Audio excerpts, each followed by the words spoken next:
Hello, wellness warriors. I hope you're doing wonderful today, or at least surviving this quarantine. I know that this can be very challenging for many of us, and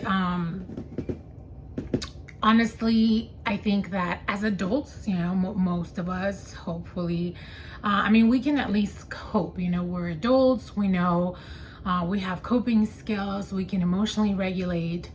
But children, they have it harder than us, obviously. And this quarantine is being really hard for many of our children, if not to say almost all of them. Yesterday, something very interesting happened. We were watching a movie, and my 4-year-old son looked at my husband and he said, "I'm really sad and I feel like crying." And so my husband and I spoke with him and we asked him what was going on, and he couldn't tell us why he felt sad. He couldn't tell us what was happening. He just knew that he was sad and he felt like crying.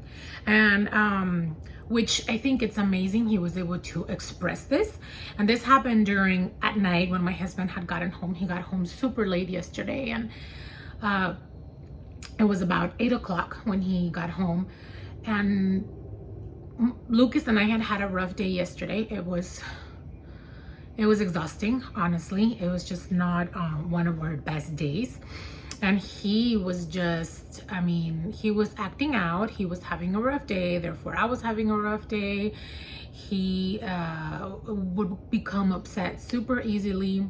He kept throwing tantrums. And then, so I knew he was struggling. And he came up to me and he said, "Hey mom, how about we go out someplace?" And he doesn't know a lot of info. The only thing I will say is there are a lot of sick people right now. We have to stay in, and that's it. I don't go into more detail. And you could tell he was struggling with the fact that we wouldn't go out.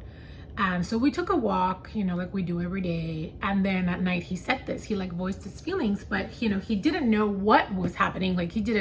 He wasn't like, "Oh, this is happening," right? He just said, "I'm sad. I don't know why." He's like, "But I just feel like crying." And I started thinking, and I was telling my husband, he's grieving. He is grieving his life. That's what's happening. That is why he's so sad. And many of our children right now are grieving during this quarantine. They don't know it, and they don't know how to put it into words. And even if they're even if they're older than 4, they could be 8, 10, 12, even more. Sometimes adults don't even know. And they're acting out and they're having a hard time and they're crying more than usual, or they can be crankier, or they're disobeying the rules or not following through. You don't know what's happening. They're driving you crazy. You're going crazy. You're ready to drink an entire bottle of wine. I literally told my husband the other day, and I don't even drink, and I was like, "Oh my gosh," I was like, I could totally start drinking right now, even though I don't drink. But I scarfed down some chocolate. It was that day that I said that I had some chocolate. And Lucas was having a super rough day that day too. But that's what he meant yesterday. He's sad because he's grieving his life, even though he cannot put that into words, and he can't come and be like, "Hey mom, I'm grieving my life." But he is. He's not going to school. He's not seeing his friends, which he'll ask for here and there, and he doesn't know why he doesn't see them. He wonders where they are. He's grieving our outings. This morning he said to me, "When are we gonna go to the museum, mom? Do you think they'll be open tomorrow?" Because I told him everything is closed right now. And so he's grieving that routine. He's grieving his routine. He's grieving the fact that he's not with his friends. He's grieving our outings. He's grieving that consistency that was in his life, even school, even though he would be like, "I don't want to go to school." He's grieving that too. He's grieving his entire life that he's known for all his time. And all of a sudden is like, what happened? So for those of you who have children, it's important to know that your children are also grieving their lives. And even though we're constantly telling ourselves, we're very fortunate, we have a roof over our head and we have food, and yes, it's very true, but that does not mean we don't grieve our lives. and that we're not struggling with this new reality. And just like we are, adults are struggling, they are too. And so our children are struggling, they're grieving their lives, they feel disoriented, they don't really grasp what's going on. And somehow or another, maybe they don't know it because he doesn't fully know what's happening. But when I told him people are sick out there, you know, he asks me sometimes, he goes, Mom, am I okay? Are you okay?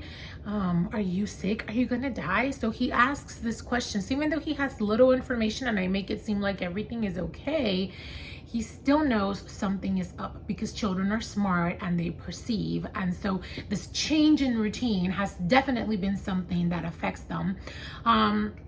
So just be mindful of that. Be patient with yourself. Be patient with them. Give them grace. You know, give yourself grace too, because parenting right now during a pandemic, during this traumatic world experience, is going to be one of the most challenging things in the world. So take a deep breath and be nice with yourself and have mercy on your soul and mercy on their soul, and just have lots of grace with them.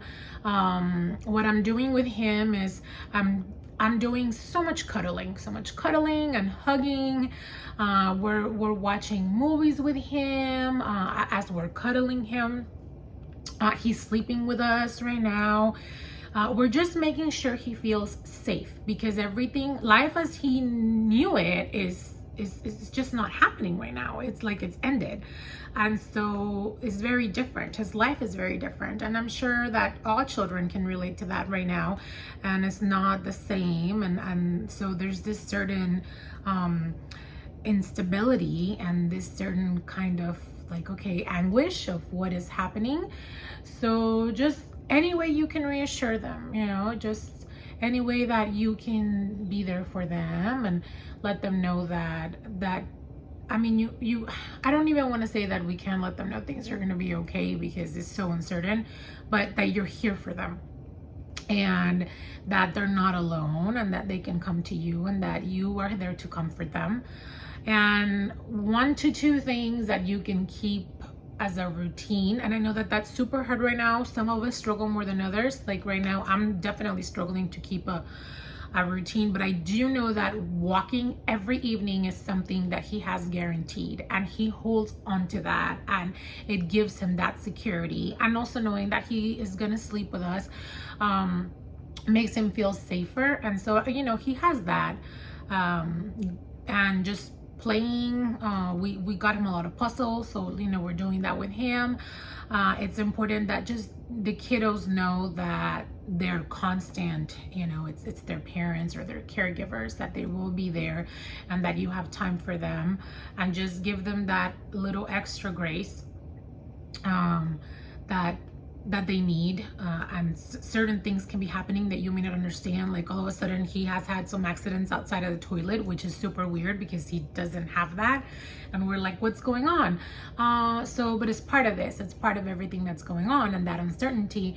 And so just making sure that we are there for them and we are their constant, and that we acknowledge that they are grieving their lives as they knew them, and that we can remain to be their safe haven, especially right now when things are so crazy and so uncertain, and that they know that they can come to us no matter what, and that we understand that they're sad and that we acknowledge those feelings. So I just wanted to put my 2 cents on that out there for those of you who have kiddos. It's just something that it was really put in my heart after what happened yesterday, and I was acknowledging all these things and realized, man, you know, he is grieving, and I'm sure that many other kiddos are too. All right, Wellness Warriors, thank you for watching. Please subscribe to the channel. We're at 133, which I think it's absolutely beautiful. So if you can subscribe and let your friends know to follow me. And you can also follow me on Instagram at Olinka Wellness. I think it's Olinka Wellness Warrior, if I'm not mistaken. Yeah, Olinka Wellness Warrior. All right, well, thank you and have a good day. Bye.